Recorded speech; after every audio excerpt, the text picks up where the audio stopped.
Kwa hiyo kuna vitu 11 ambavyo unatakiwa kuzingatia kama unataka kuanzishiwa uchungu.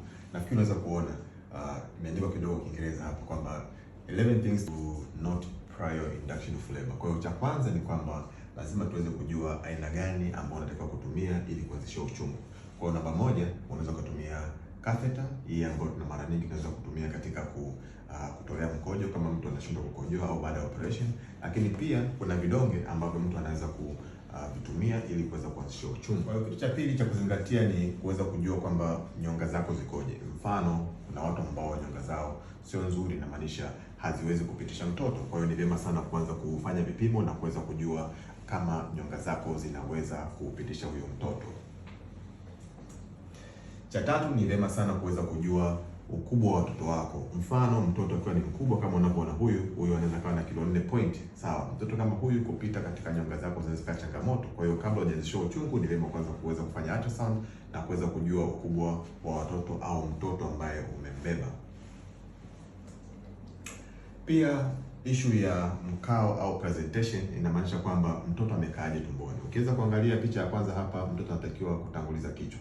Lakini hizi nyingine zote unaweza kuona ametanguliza makalio, hii amelala, tunaita transverse. Kwa hiyo mtoto akiwa amekaa hivi huwezi kusema uanzishe uchungu. Kitu kingine, wakati umeenda kufanya ultrasound utaambiwa lazima tuweze kuangalia kitovu cha mtoto kama kimemzunguka au la. Kwa hiyo ni vyema sana kabla hujaanzisha uchungu kufanya ultrasound kuweza kujua pia kama mtoto kitovu chake kimemzunguka au hakijamzunguka. Kwa sababu kama kimemzunguka inamaanisha kuna vitu ambavyo ni vyema sana kuvizingatia.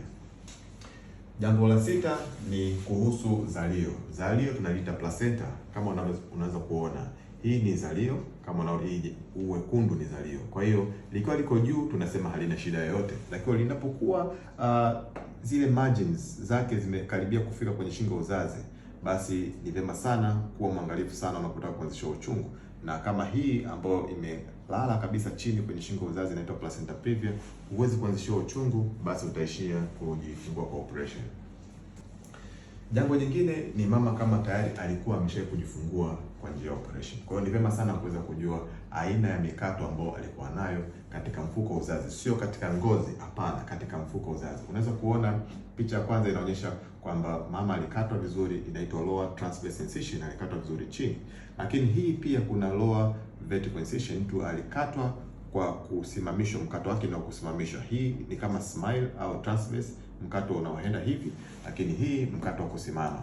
Hii hapa kwenye misuli kabisa inaitwa classical incision, kwenye misuli ya ukuta wa mfuko uzazi imekatwa kabisa juu. Kwa hiyo hii ni mbaya sana. Kwa hiyo kama ulifanywa hii, huruhusiwi kabisa kuanzishiwa uchungu. Kwa hiyo mara nyingi tunasema kwamba kama mtu amefanyiwa operation, basi kuanzishiwa uchungu kwako ni kipengele.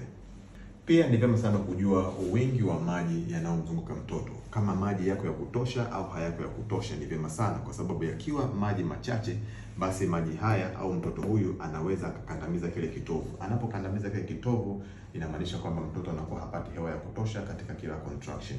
Sasa anapokuwa hapati hewa ya kutosha, mwisho wa siku anaweza kupata distress. Angalia 9 inasema kwamba lazima tuangalie mtoto yuko kwenye hali gani. Je, huyu mtoto yuko kwenye distress, yani amechoka au hajachoka?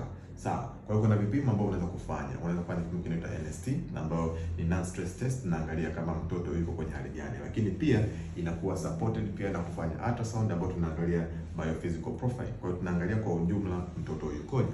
Lakini kingine ni kwamba lazima tuweze kujua wiki za mtoto. Mtoto kama ameshafikisha miezi 9 au hajafikisha miezi 9 au ile siku zake zimepitiliza. Kwa hiyo mara nyingi tunasema kwamba kama hajafikisha miezi 9, lazima uwe mwangalifu na sababu ya kuanzishiwa uchungu. Lakini pia kama amepitisha zile siku zake, basi kuna changamoto ambazo anaweza kuzipata mtoto kwa kupata distress.